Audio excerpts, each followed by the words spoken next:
This week, I got into adding line weight for the portraits that I draw. Now, most people that are taking the course would probably start by taking all the different features and learning how to draw them before jumping into actually drawing a portrait. Well, not me, because I just started drawing without looking at any of the course videos. But why did I do that?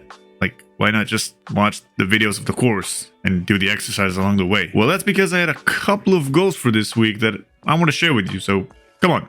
Let's jump into it. Well, you see, my primary goal for this study was to just try to get some line weight going and see the process of adding line weight to the portrait before I dive into the course videos and see what you should actually be doing for the line weight of each feature. Basically, I just decided to wing it and see what comes out of it. Personally, I think it's a little better to start with a bad drawing and then learn the fundamentals to see what you could have done differently and what you did good, as opposed to just learning all the fundamentals and getting overwhelmed with all the information. Also, this way I had a finished drawing that I can refer back to when Angel points out mistakes that other people do.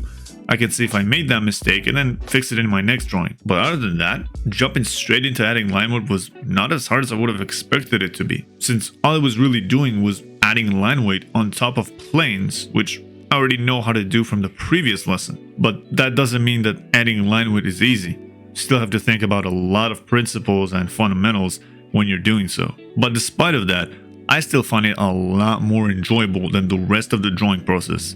I mean, this primarily comes down to the fact that during the drawing process and laying out stage, I constantly have to measure angles while also measuring the proportions, which just gets really repetitive and frustrating after a while. While the line weight is just a lot more relaxed for me. I mean, I know already where everything goes and I just have to make it look pretty. Speaking of which, the line weight really makes the drawing look a lot more pretty. This makes the whole drawing process just a lot more fun and fulfilling for me. Now, don't get me wrong, I love learning the fundamentals and drawing the basic head, but come on, compared to the previous two lessons that looked really robotish-like, this line weight is like a breath of fresh air, man.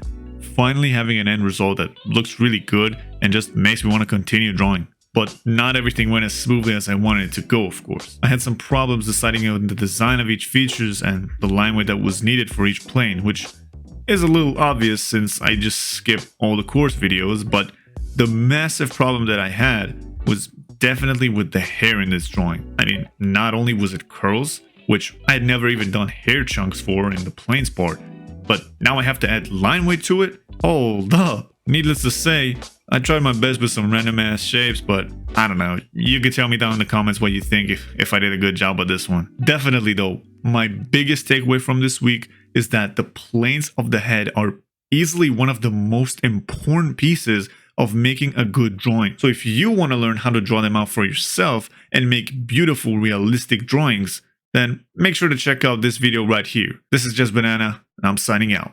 Peace.